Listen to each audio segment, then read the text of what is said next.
ขึ้นชั้นสองบ่คืออยู่นี่ป้อมชัวอิมิดาเอาตีนไก่บ่ตีนไก่ยี่ห้อนี้กินตีนไหมเอาอันมีอันปีกไก่นะคะจะกินปีกไก่มีวิธีสร้างสีทานไม่ผวงสร้างข้อเมื่อยนะกันแดดยังมีกระเซยค่ะหลังขึ้นกันแดดนี่นะยังไม่รู้แค่ใส่แนวนี้เด็กเล่นก็จะใส่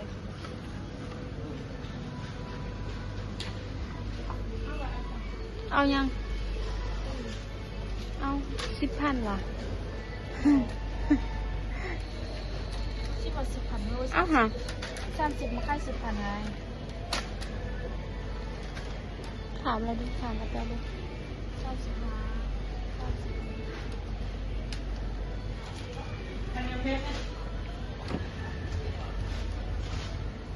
หรือว่ามันสิเบิดหรือว่ามันสิเบิดคุณที่เอาตรงนั้น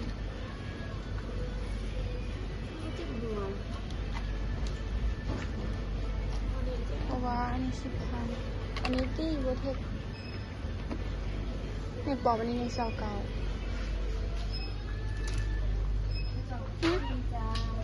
ปอบมันมีเด็กเอาจะว่าดีอันนี้มีดิสิอันนี้นะใจดีเหรอเตรียมทำคือผู้บริโภคใจ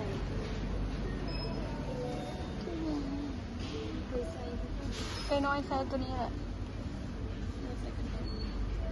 ไฟตัวนี้เป็นไซโต้หนังหูสิวันนาเนี่ยติดเรียกลงแล้วก็อยากใส่อื่นต่อเลยมันต้องใส่อันตึกตัวใดแล้วใส่ตัวนั้นขนาดนั้น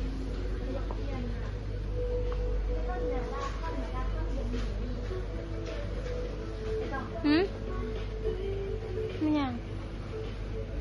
ใช่ก็บังว่าประเทศเรามียุง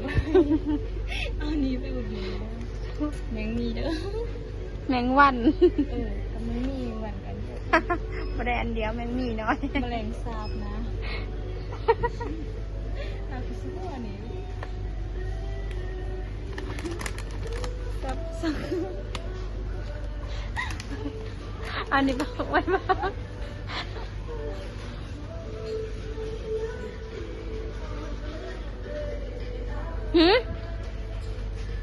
ยัง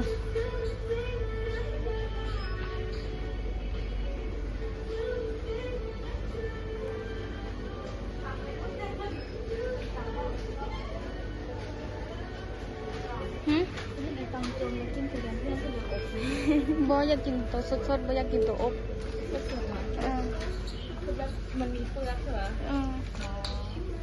ไม่ซื้อเปลือกไม่ได้บ่อยากได้เปลือกอยากได้อันภูมันได้ปูอ่ะอ๋อว่าเป็นเปลือกเอาเป็นปูหรอแต่ว่ามันไหนมันบอกไทยแลนด์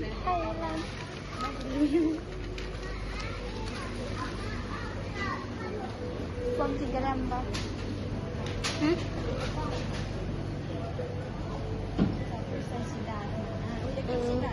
เอาอันนี้ดิบไปทอด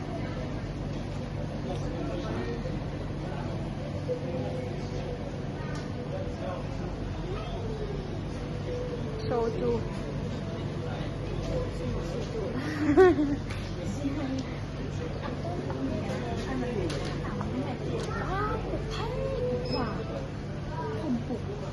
ว่าพุกแช่ว่าพร้อม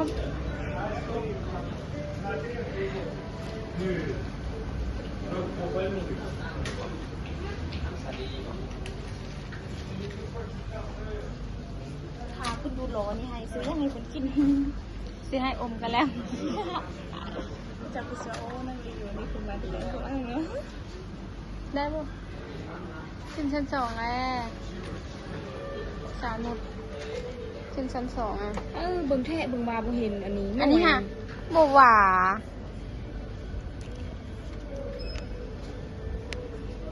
BBCC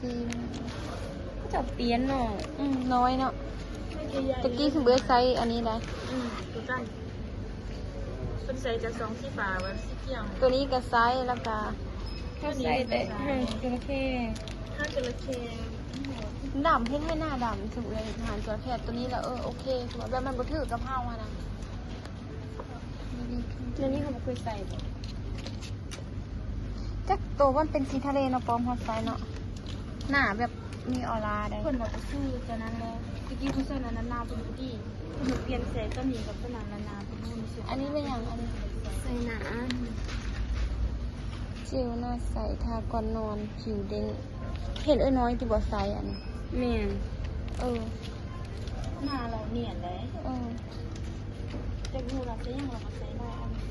โหอันเราซื้อครีมมันแดงเราใส่ได้โดนครีมอันนั้นเขาซื้อมาใส่แบบมันซุ่มซื่อนั่นแหละเขาใส่บ่มาไทยเรามันบ่เหมาะอยู่นานเราเพราะเราอยากกินอันนี้ปลา500,000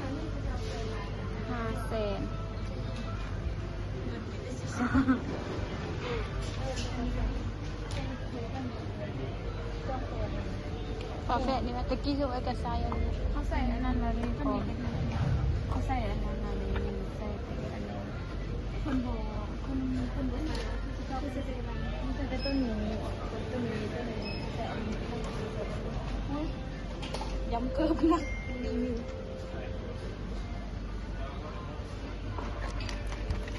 ก็ใส่อันตัวนี้แล้วก็ตัวนี้แล้วก็อันนั้นค่ะเมื่อกี้ลองเส้นนี้เราบอดี้กลับมาเส้นเตาอันนี้ใส่ตัวนี้กับดักก้อนห้องพื้นที่สีขาวเนาะกันแดดนั่นแหละกันน้ำเราไม่ปลอมสงกรานต์เบอร์ยังอันนี้เป็นอะไรวะ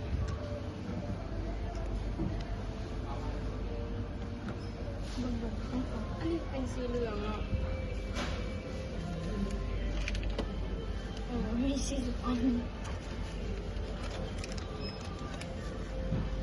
ไม่จำหน้าก็ได้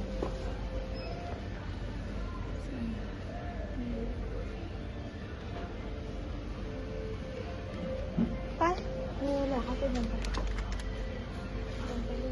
บ่เห็นตัวสีทะเลแล้วคือไปเบิ่งชั้น2ป่ะคือเบิ่งชั้น2ชั้น2ก็มีว่ะมีเครื่องสมางค่ะบ่ฮู้ว่าสิมีอะไรอยู่บ้า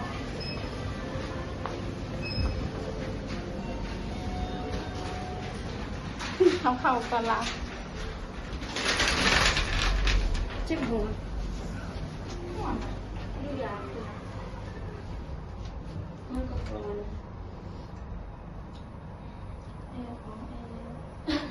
วิ่งก่อนอันนี้เราเห็นข้างหลังเดี๋ยวได้เซ็ตตัวข้างหลังนะ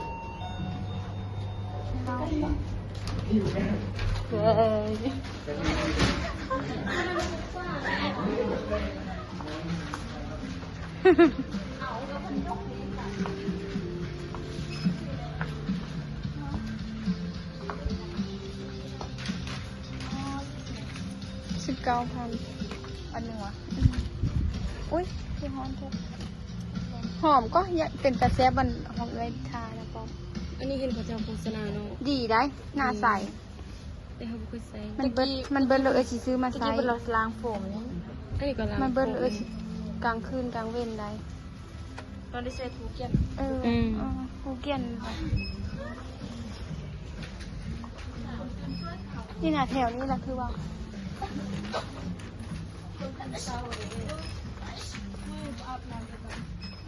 เบาไป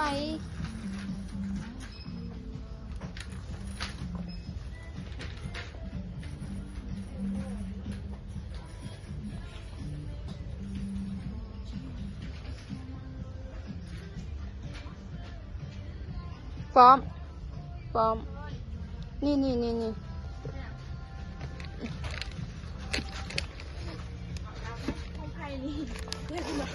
น่าใส่ไก่ซิ้วตัวนี้หอมเลยไซส์ตัวนี้นะหอมมันดีแถวสิก็ได้ก็คือว่าดีพี่ใส่นาเพิ่นพังเข้าไม่รู้เดี๋ยวนี้อันทับทิมมันเต็มเบิ่งไหมฮะไซส์ลงเคยฮอพี่คักว่ะ ผักบักลองดูไม่ได้กิน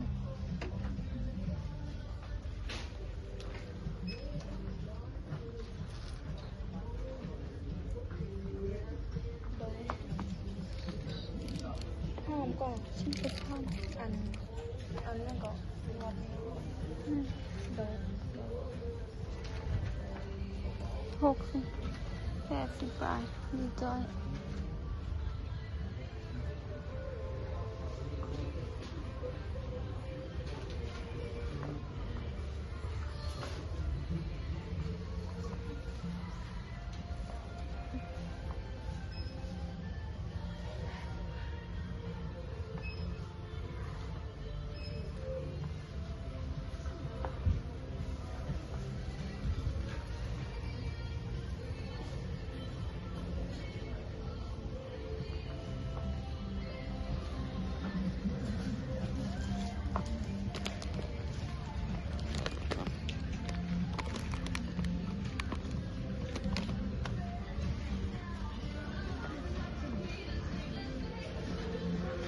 คุกกี้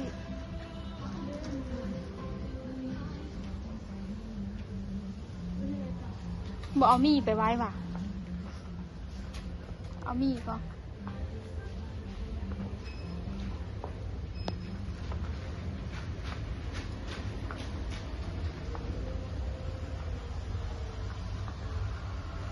มักตัวใดป้อมรสส้มที่ใส่รสส้มเนี่ยนี่บ้างอันนี้สีแดงที่ยังมีคือกันเนาะที่นั่นจะคืออ้าวโดยเอาไปซ่อมมันจะเข้าเอาตัวใดอีก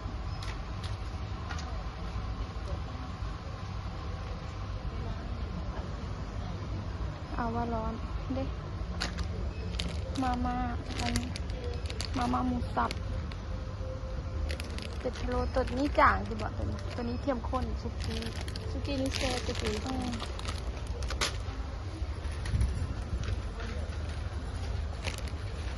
าต้มยำกุ้ง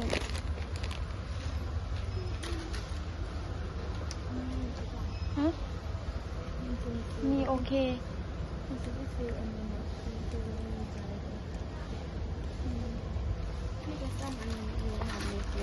ไม่พวง5,000คือกันว่ะเอาบะปอมกินร้อนแต่บ่อืดท้องบ่ตึงค่ะบ่ยืดนะ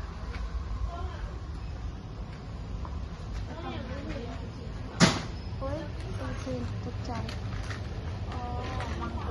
ดูบอย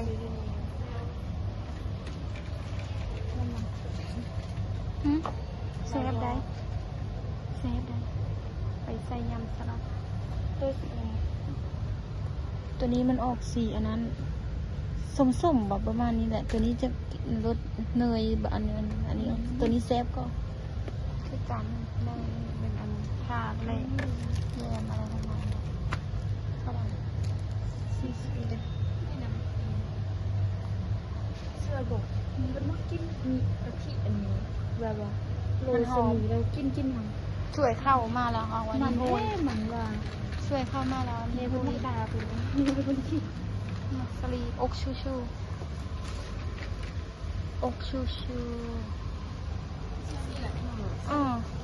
ป็นไงอกชูตัวนี้36,000ตัวนี้29,000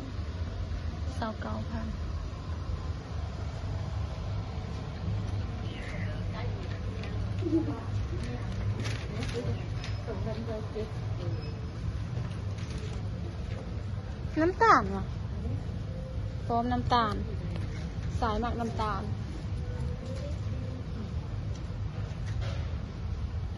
เด้น้ำตาลบนไอแมง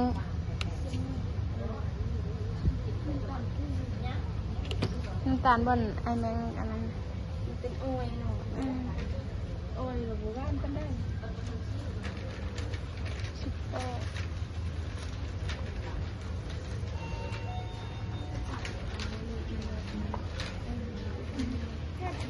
ที่โรงแรมหลายที่นั่น ก็เป็นปอกหมู นี่อันนี้เราอยากกินซินดาด แต่เจียวโบเซ่ ได้ก็ได้ค่ะ เมื่อเราไปได้อัดคลิปดิ ส่วนเกียงเนี่ยเรา ถ้าเป็นเนื้อน้ำเลย อันนี้ค่าคนนอนกินไปกินมา โอ้ยย้ายเท่าแล้ว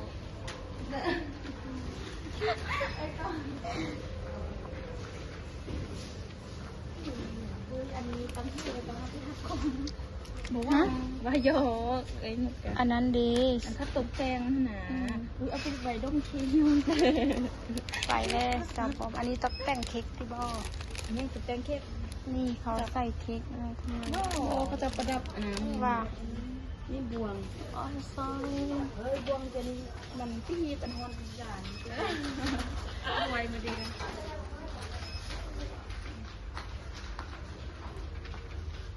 เด็กชอบน้ำมักซีแมงโกอ่ะว่าอย่างนี้ เด็ก ว้าวซีแมงโก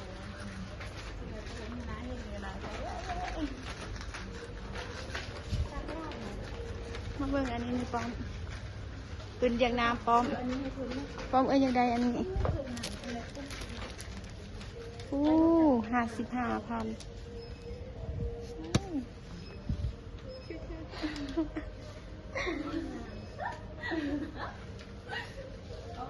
ปีใหม่ ขึ้นนอนเลยไอ้จ้ะหนัก ดีงาม เอา เนาะ เบ้าก็ งาม เบ้า เนาะ นี่คือในนวลนี่ในงานเนี่ยนั่นใหญ่เฮงเด็กสงการน้ำข้างนี่ โอ้ย่าเยอะ แล้วก็จับขึ้นมาหดก้อนนึงก็ได้ไม่สาค่ะโอ้คุณบวงมีความเชื่อ พร้อมคักก็นี่ มีเงินก่อนนะต้องมีเงินพวก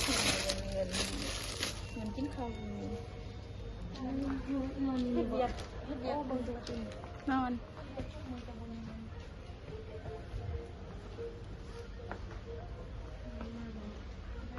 เด็กน้อยหืม200,008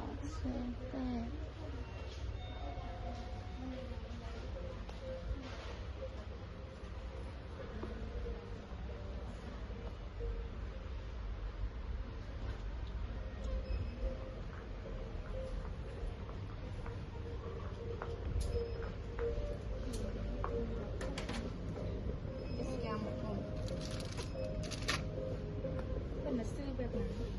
ซื้อแล้วก็นั่งได้มา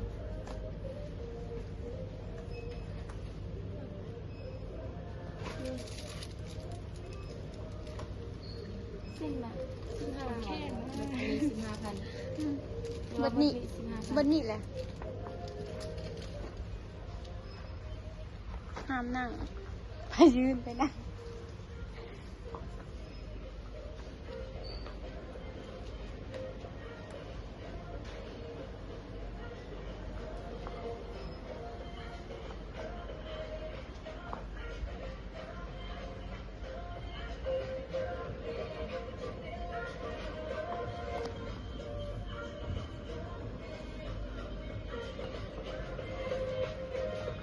เขาอยากนอน